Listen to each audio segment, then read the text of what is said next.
The disappearance of Elisa Lam. She is the daughter of immigrants from Hong Kong, student at the University of British Columbia, although she was not registered at the beginning of 2013. In mid-2010, Lam began a blog named Ether Fields on Blogspot. Over the next 2 years, she posted pictures of models in fashionable clothing and accounts of her life, particularly her struggle with mental illness.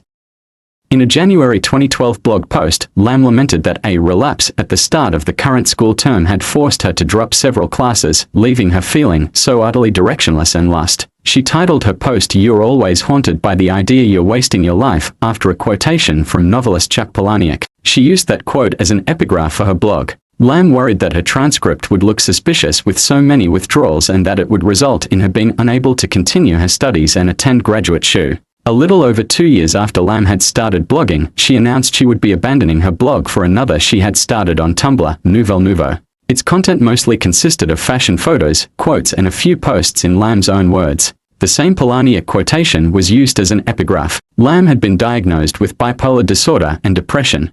She had been prescribed several medications for her mental health issues: Wellbutrin, lamotrigine, quetiapine, dexedrine Spansol, and venlafaxine. According to a family, who reportedly kept her mental illness private, Lam had no history of suicidal ideations or attempts, although one report claimed she had previously gone missing for a brief period. Lam had a history of not taking her bipolar medications and, as a result, on several occasions suffered hallucinations that would cause her to hide under her bed for refuge. She was hospitalized at least once for one of these episodes. For her trip to California, Lam traveled alone on Amtrak and intercity buses. She visited the San Diego Zoo and posted photos taken there on social media. On January 26, she arrived in Los Angeles. After 2 days, she checked into the Cecil Hotel, near downtown Skid Row. Lam was initially assigned a shared room on the hotel's 5th floor. However, her roommates complained about what the hotel's lawyer would later describe as certain odd behavior, and Lam was moved to a room of her own after 2 days. According to Amy Price, the manager of the Cecil Hotel and Stay on Main at the time of Lam's disappearance, Lam was leaving notes for her roommates that said "go home" and "go away," and would lock the door to the room and require a password for entry.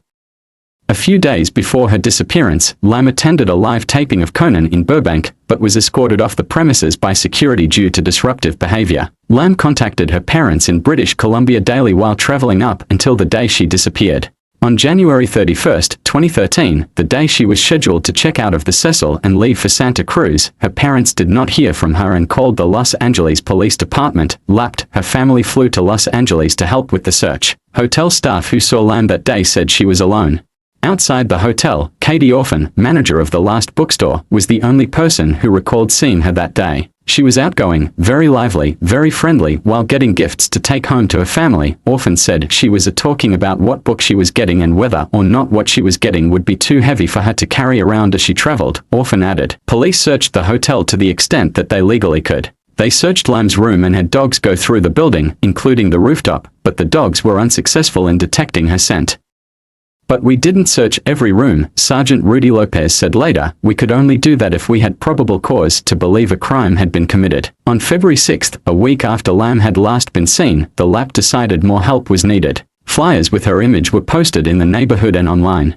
It brought the case to the public's attention through the media. On February 13, after another week with no sign of Lam, the LAP released a video of the last known sighting of her taken in one of the Cecil's elevators by a video surveillance camera on January 31. In approximately 2.5 minutes of footage, Lam, alone, makes unusual moves and gestures. She appears to press every button on the elevator panel, peers into the hallway, then leaves the elevator at one point while its doors remain open. When the doors fail to close after she returns, she leaves. The doors close later. The video drew worldwide interest in the case due to Lam's strange behavior and has been extensively analyzed and discussed. It was reposted widely, including on the Chinese video sharing site Youku, where it accumulated 3 million views and 40,000 comments in its first 10 days. Many of the commentators found it unsettling to watch. Several theories emerged to explain her actions. One was that Lam was trying to get the elevator car to move in order to escape from someone who was pursuing her. Others suggested that she might be under the influence of ecstasy or some other party drug, but none was detected in her body. When her bipolar disorder became known, the theory that she was having a psychotic episode also emerged. Other viewers argued that the video had been tampered with before being made public. Besides the obscuring of the timestamp, they claimed parts had been slowed down and nearly a minute of footage had been removed. This could have been done to protect the identity of someone who otherwise would be in the video, either related or not to the disappearance. During the search for Lam, guests at the hotel began complaining about low water pressure. Some later claimed their water was colored black and had an unusual taste. On the morning of February 19th, Santiago Lopez, a hotel maintenance worker, found Lam's body in one of four 1,000-gallon, 3,785 L tanks located on the roof providing water to guest rooms, a kitchen, and a coffee shop. Through the open hatch he saw Lam lying face up in the water. The tank was drained and cut open since its maintenance hatch was too small to accommodate equipment needed to remove Lam's body. On February 21st, the Los Angeles coroner's office issued a finding of accidental drowning with bipolar disorder as a significant factor. The full coroner's report, released in June, stated that Lam's body had been found naked. Clothing similar to what she was wearing in the elevator video was floating in the water, coated with a sand-like particulate. Her watch and room key were also found with her. Lam's body was moderately decomposed and bloated. It was mostly greenish, with some marbling evident on the abdomen and skin separation evident. There was no evidence of physical trauma, sexual assault, or suicide. Toxicology tests showed traces consistent with prescription medication found among her belongings, plus non-prescription drugs such as Sinutab and ibuprofen. A very small quantity of alcohol, about 0.02%, was present, but no other recreational drugs. Investigators and experts have however noted that the concentration of her prescription drugs in her system indicated that she was under-medicating or had stopped taking her medications recently. The investigation determined how Lam died, but did not initially offer an explanation as to how she got into the tank in the first place. Doors and stairs that access the hotel's roof are locked, with only staff having the passcodes and keys, and any attempt to force them would supposedly have triggered an alarm. The hotel's fire escape could have allowed her to bypass those security measures. Her scent trail was lost near a window that connected to it. A video posted to the internet after Lam's death showed that the hotel's roof was easily accessible via the fire escape and that two of the lids of the water tanks were open. Apart from the question of how she got on the roof, others asked if she could have gotten into the tank by herself. All four tanks were 4 by 8 foot 1.2 by 2.4 m cylinders propped up on concrete blocks. There was no fixed access to them and hotel workers had to use a ladder to look at the water.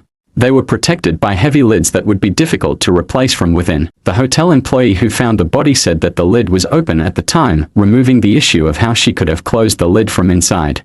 Police dogs that searched through the hotel for Lam, even on the roof, shortly after her disappearance was noted, did not find any trace of her. Proponents of the theory that the elevator video shows she was under the influence of illicit drugs are not dissuaded by their absence from the toxicology screen, suggesting that they might have broken down during the period of time her body decomposed in the tank or that she might have taken rare cocktails of such drugs that a normal screen would not detect. The very low level of her prescription drugs in her system and the number of pills left in her prescription bottle suggested she was under-medicating or had recently stopped taking her medication for bipolar disorder, which might have led to a psychotic episode. The autopsy report and its conclusions were also questioned based on the incomplete information. For instance, it does not say what the results of the rape kit and fingernail kit were or even if they were processed. It also records subcutaneous pooling of blood in Lam's anal area, which some observers who suggested was a sign of sexual abuse. One pathologist noted it could also have resulted from bloating in the course of the body's decomposition. And her rectum was also prolapsed. The coroner's pathologists were ambivalent about their conclusion that Lam's death was accidental. After her death, her Tumblr blog was updated, presumably through Tumblr's queue option that allows posts to automatically publish themselves when the user is away. Her phone was not found either with her body or in her hotel room.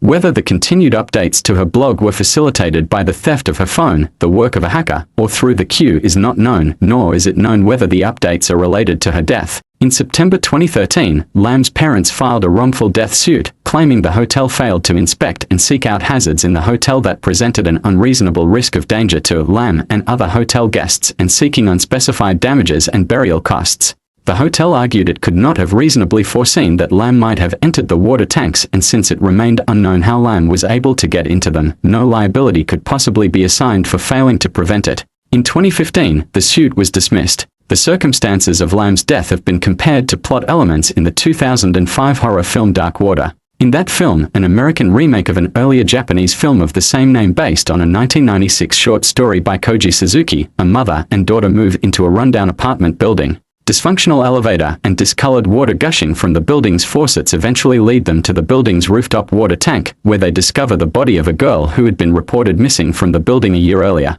the parents of a 21-year-old woman whose body was found in the Cecil Hotel's rooftop water tank in February 2013, are suing the establishment's owners. A judge dismissed a negligence lawsuit filed by the parents of a Canadian student against the downtown Los Angeles hotel where their daughter drowned in a rooftop water tank in 2013. Los Angeles Superior Court Judge Howard Horn found that 21-year-old Elisa Lam's death was unforeseeable because it occurred in an area of the former Cecil Hotel where guests were not allowed. To reach the water tank, Lam had to go to the hotel roof, climb onto a platform, scale a 10-foot ladder along the side of the tank, push aside the 20-pound lid and then either fall or climb into the tank, Horn wrote in his 9-page decision. The judge noted that the hotel management knew of no previous incidents. In fact, the very nature of the water tank would make it unreasonable for Lam to assume that she was allowed to climb it and open the lid, Horn wrote. David and Yina Lam filed the suit in September 2013 against the hotel, which was built in the 1920s and has since been renamed Stay on Main. Their attorney, Thomas Johnston, said after the hearing that he will have to ponder the issues further before deciding whether to appeal. In his argument before Horn, Johnston said Lam was not killed by a bogeyman or a haunted hotel. He said the young woman was mentally ill and that her death could have been prevented if the lid on the tank had hinges and a lock as it does at present. The trouble, it seems, is that foul play was not ruled out, and it does not help that some similar murders, including the case of one Tina Hoang, occurred in the area at around the same time. Both victims were young, Asian American, drowned with no definite signs of sexual trauma, and were found on beaches in Los Angeles. Lam's body had traces of beach sand on it, and so the evidence piles up, with nobody left to look at it except thousands of faceless internet users who aren't convinced. But if the cases of Giuliani and Pistorius have taught us anything, it's that once a case is closed, it is closed. Even if the matter is not entirely at rest,